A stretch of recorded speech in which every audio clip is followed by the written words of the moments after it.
Picture this. You're sitting down to start like a massive new project. Or maybe you're prepping for a major certification exam.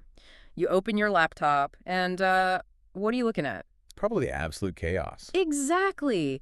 You've got 50 different PDFs saved to your desktop. Half of them have file names like, final version 2. Oh, yeah, the classic. Right. And you have a dozen Google Docs shared with you by different people. You've bookmarked a bunch of YouTube videos that you swear you're going to watch eventually. You are just drowning. Completely drowning in tabs. Yeah, just frantically trying to scroll F your way through hundreds of pages to find one single data point. Sound familiar? It is, honestly, the universal modern condition. Information overload. It really is. We have access to more human knowledge right now than at any other point in history. And instead of making us smarter, it is frequently, well, it's entirely paralyzing. You end up spending all your energy just managing the files rather than understanding the content. Which is incredibly frustrating. You spend half your day just trying to find that one specific quote, you read somewhere in one of those 50 PDFs. No. And by the time you find it, you've completely lost your original train of thought. Exactly. Well, welcome to today's deep dive. Today, we are looking at a stack of notes, technical specs, and academic literature focused on a major tech paradigm shift, one that just happened a few months ago in April of 2026. Yeah, a massive shift. We are talking about Google's Gemini notebook. And our mission today is very simple.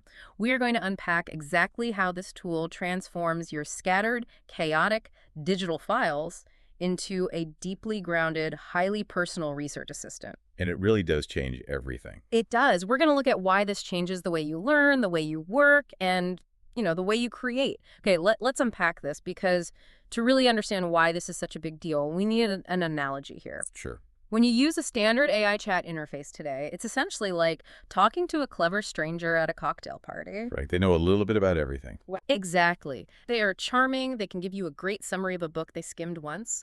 But they might also confidently make up a complete fiction, just hallucinate a fact, just to keep the conversation flowing smoothly. The classic AI hallucination problem. Yeah.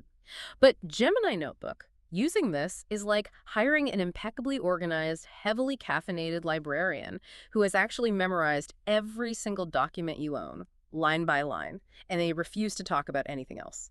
That is a perfect way to visualize it. Yeah. And to understand how it achieves that librarian-level precision, we have to look at the architecture of the solution itself, because this rolled out widely in April 2026. And the defining feature right out of the gate is its raw capacity. Right. It scales depending on your subscription plan, doesn't it? It does. They have a free tier, Plus, Pro, and Ultra. And you can upload anywhere from 50 to 600 specific sources into a single notebook. Wow, 600 sources. And a source isn't just a basic text file, is it? No, not at all. The versatility is key here. A source can be a dense PDF, a massive Excel spreadsheet, a Google Doc, a transcript of an hour-long YouTube video, or even a complex web page. So you're throwing basically anything at it. Yeah. You are essentially drawing a fence around a specific set of knowledge. You feed it the boundaries of what you want it to know. And then, crucially, the system features bidirectional synchronization with Notebook LM. Okay, I want to hit pause right there. Sure. Because for listeners who maybe haven't been tracking every single Google release over the last couple of years, what exactly is Notebook LM?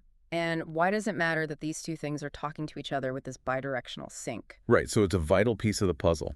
Notebook LM was an earlier tool Google developed specifically for strict source adherence. It was a note-taking app that used AI to help you read and interact with your documents. But it wasn't a generative AI in the traditional sense, right? Exactly. Its primary mandate was never to invent anything, only to strictly reflect what you gave it. But it lacked the massive, creative, multimodal reasoning horsepower of the full Gemini model. So by syncing them bidirectionally, anything you do in the powerful Gemini Notebook ecosystem automatically updates and structures your knowledge base in Notebook LM, and vice versa. So you are marrying the strict, rigid accuracy of a document reader with the massive computational reasoning of a top-tier AI. Precisely. Best of both worlds. But I do want to compare this to what else is out there, because listeners who follow the space might be thinking, haven't we had tools for this? We have Jupyter Notebooks, for example, which have been around forever. We do, but we have to look at how Jupyter Notebooks actually function. They are incredibly powerful environments for data scientists and programmers. You write a block of Python code, You run it, and it spits out a data visualization right below it. But they are highly technical. Very technical. They require you to know how to code. They aren't accessible for an everyday project manager who just wants to synthesize historical documents or analyze a market research report without writing Python scripts. Right, that makes sense. And then on the other end of the spectrum, you have things like Claude projects. Exactly. Claude Projects allows you to upload documents and chat with them, which is a great user-friendly experience. Yeah. But it lacks the rich, multimodal synchronization that Google has built here. It doesn't do the audio and video stuff as natively. Right. It doesn't have that seamless native integration of audio files, video transcripts, and live workspace documents. The original source material we are looking at describes Gemini Notebook brilliantly. It says it's essentially Jupyter Notebook meets a personal AI. Oh, that's a great way to put it. Yeah. It gives you the computational power of a coding environment, but it's highly accessible to everyday users through just natural language. Which brings us to the most important technical mechanism behind all of this. Because if it's acting like a personal AI, we have to talk about how it avoids that cocktail party stranger problem of just, making things up. Well, what's fascinating here is the absolute architectural commitment to what we call grounding. Grounding. Yeah. When you ask a standard large language model a question, it searches its vast, generalized training data, basically the whole internet, to predict the next best word. It's just guessing. It's essentially guessing based on probability. That's why it hallucinates. But Gemini Notebook operates on a different fundamental mechanism. It is strictly grounded. Meaning it only looks at what you gave it. Yes. By pulling only from the exact 50 or 600 sources you provide and mathematically confining its search space to those documents, it drastically reduces AI hallucinations. So it's not guessing what the internet says. It is telling you exactly what your documents say, and it proves it. It points exactly to, like, paragraph 3 on page 42 of your uploaded PDF and says, here is the exact sentence. Exactly. And that builds trust because you can instantly verify it. So now that we understand the architecture and how it stays grounded, how do you actually apply this to your daily life? If I'm a listener dealing with information overload, what does this actually look like when I sit down at my desk? Let's look at the sources detailing a feature called study notebooks. This is where the translation from raw technology to daily utility becomes incredibly clear. Okay, let's hear it. Imagine you upload a semester's worth of dense biology notes, slide decks, and textbook chapters. The AI doesn't just sit there passively waiting for you to ask it a question about cellular mitosis. It actively analyzes the material and builds diagnostic quizzes for you. Wait, so it's proactively testing you to find your blind spots before you even know you have them? Yes. It identifies exactly which concepts you are struggling with based on your quiz answers, and then it automatically generates adaptive lessons tailored to those weak points. That is wild. It gives you a comprehensive progress dashboard. It will automatically generate digital flashcards, build visual infographics, mapping out complex concepts like the Krebs cycle. And then there's the audio component, which is revolutionary. The audio overviews. I am so obsessed with this feature. For those who haven't experienced this yet, the AI literally creates a highly produced audio track, basically a podcast featuring 2 AI hosts discussing your specific notes. It's pretty mind-blowing. It really is. You can upload a 100-page, incredibly dry PDF on supply chain logistics, and suddenly you have a 10-minute, engaging conversational audio track about it that you can listen to at the gym or on your commute. It completely transforms passive reading into multimodal learning. Yeah. You are engaging with the material visually through the infographics, interactively through the quizzes, and auditorily through the overviews. Hitting it from all sides. Exactly. You are attacking the information from 3 different cognitive angles. Okay, I have to jump in here and push back on this, because as utopian and amazing as this all sounds, I have a major concern. Okay, let's hear it. Wait, if the AI is reading the PDFs, generating the flashcards, mapping out the infographics, and literally making the study guide for you, are you actually learning anything, or are you just outsourcing your brain to Google? That is the big question. Because when I was in school, the actual physical struggle of writing out the flashcards, of forcing my brain to synthesize the reading into a summary, that friction felt like the very mechanism of learning. If you remove the struggle, don't you remove the retention? It is a phenomenal question, and it's one that the academic community has been debating heavily since these tools emerged. Are we automating away our own intelligence? Right. But the literature we reviewed for this deep dive provides a really compelling counterargument.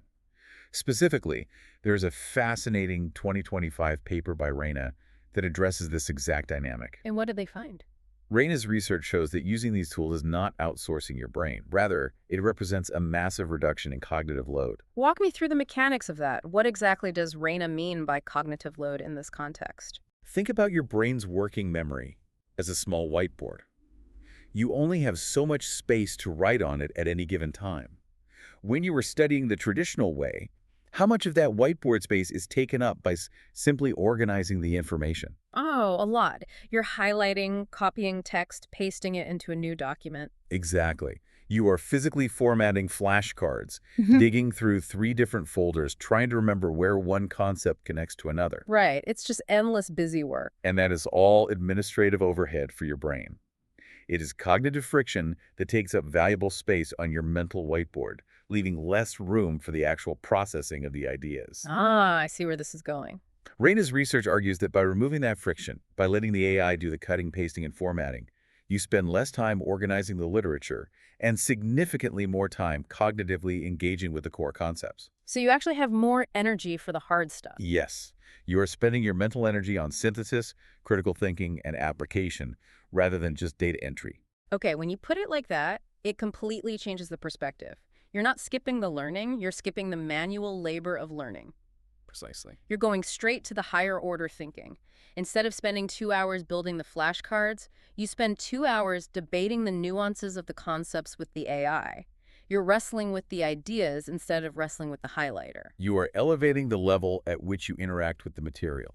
The AI is managing the logistics, so your brain can manage the logic. Okay, so we've established how this fundamentally changes the way a student studies for an exam or how a manager preps for a big corporate meeting. But if this clears up a student's mental whiteboard, what happens when you apply this to a biochemist? Now we're talking about scale. Right. Let's scale this up and look at how this tool is pushing the absolute boundaries of human knowledge in professional scientific research. Because the sources make it clear this isn't just for college students. Not at all. The professional and scientific capabilities are where we see the most profound impact. Gemini Notebook includes something called deep research capabilities. And what does that entail? Well, a central pillar of this is secure code execution via a system called anti-gravity, which is powered by the Gemini 3.5 model. Anti-gravity. Okay, that sounds like something out of a sci-fi movie. What is the actual mechanism there? What does anti-gravity do? It's a clever name for a very practical, highly advanced technical process. It means the notebook isn't just reading text and generating text back to you. Okay. If you give it a massive data set, say tens of thousands of rows of financial data, and you ask it to find the core trend, the AI will literally write a custom Python script, test that code, and execute it right there in a secure, isolated sandbox environment. Wait, really? It writes and runs its own code in the background? Yes. It crunches the numbers using actual programming logic, not just language prediction, and then delivers the accurate analysis back to you.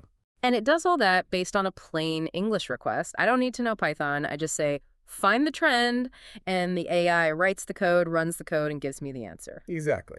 And then, according to the specs, it can export those outputs directly. It can take its analysis and instantly generate a formatted Excel spreadsheet, a polished PDF, or a PowerPoint presentation. And it integrates with things called gems, right? Yes. Gems are essentially mini customized AI apps you can build for highly specific workflows. You could build a specific gem just to format academic citations perfectly, or to automatically translate financial jargon into plain English summaries. Here's where it gets really interesting, because the sources we have aren't just making flashy marketing claims about this. They have hard scientific evidence backing up how effective this combination of grounded reading and code execution is. The benchmarks are incredible. Right. When compared to previous versions of the AI, this new architecture showed over a 65% improvement in analysis and reasoning benchmarks. 65%.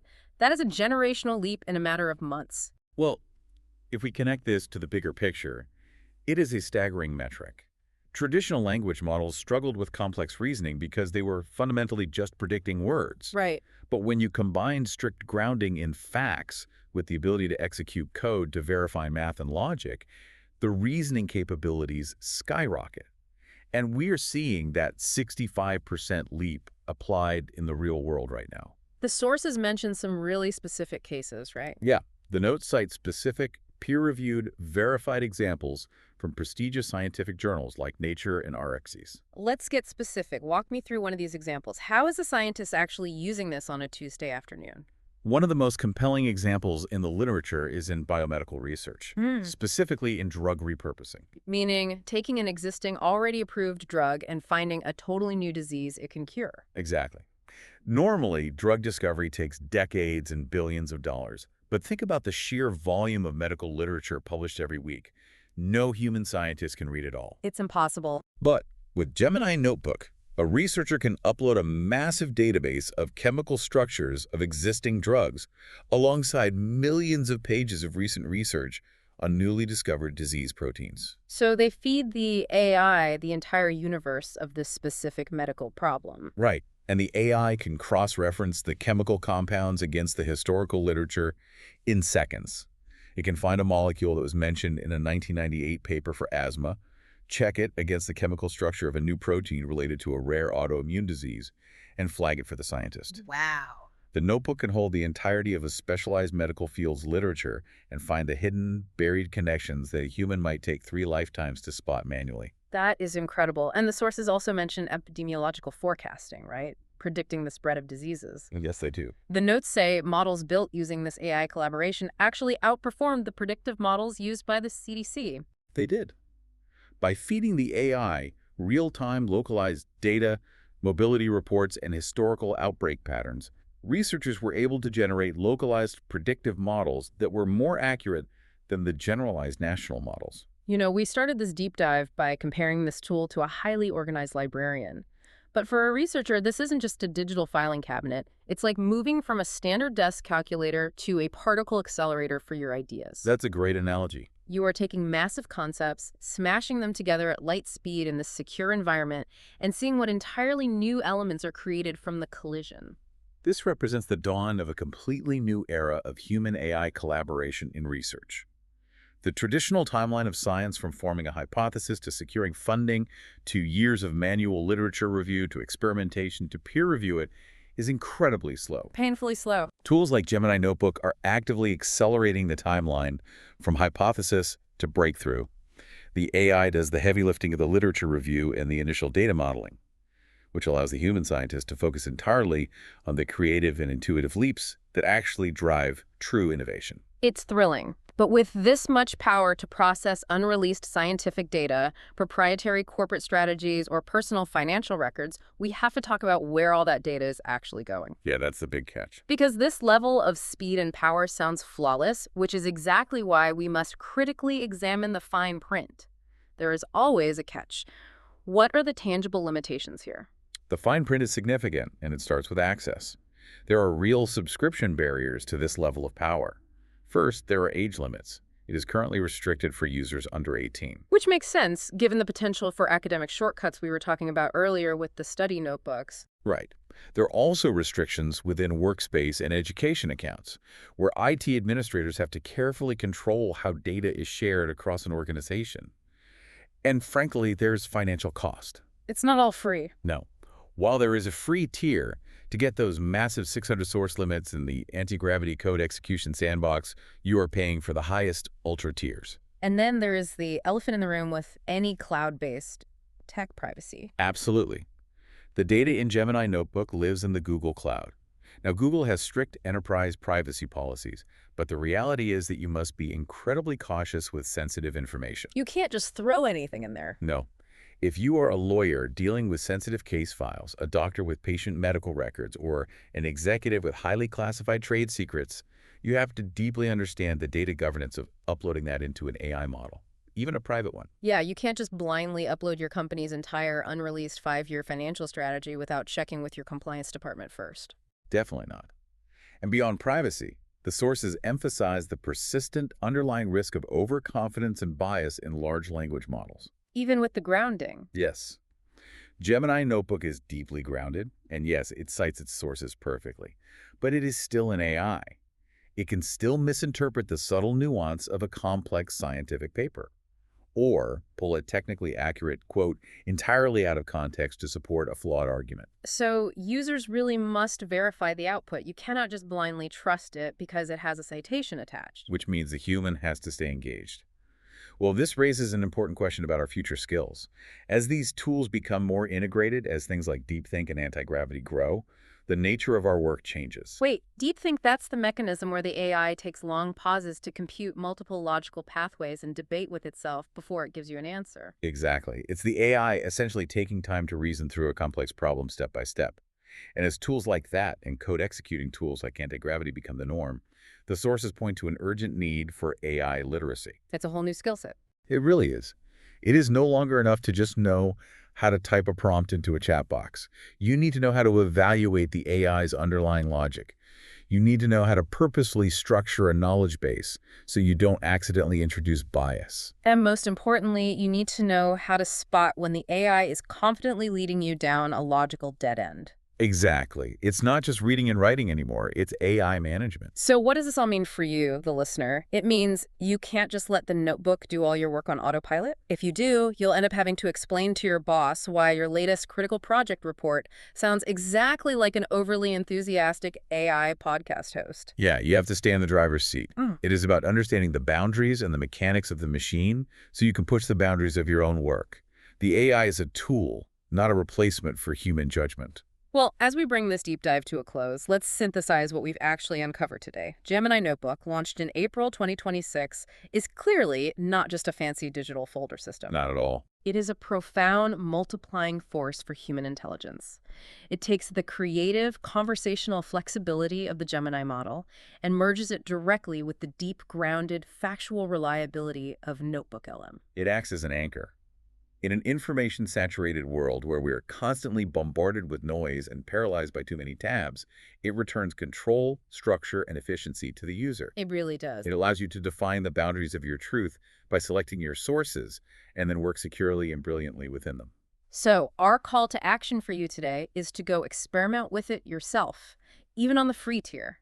Gather up those scattered PDFs, those messy Google Docs, those YouTube videos you've been meaning to watch, and ask yourself, what kind of notebook would you build first to solve your own specific information overload? Start small. Build a notebook for a side hobby or a single manageable project at work. Just experience what it feels like to have a fluid dialogue with your own data. See what it's like when the friction of organizing is removed. And as you do, I want to leave you with a final lingering thought to mull over. We've talked a lot today about AI as an intelligence multiplier. But if the AI is now capable of perfectly organizing, synthesizing, summarizing, and reasoning through all of our documents, does the true measure of human intelligence begin to shift? That's a deep question. Does it shift away from what we know because the machine can know it all and entirely toward our ability to curate?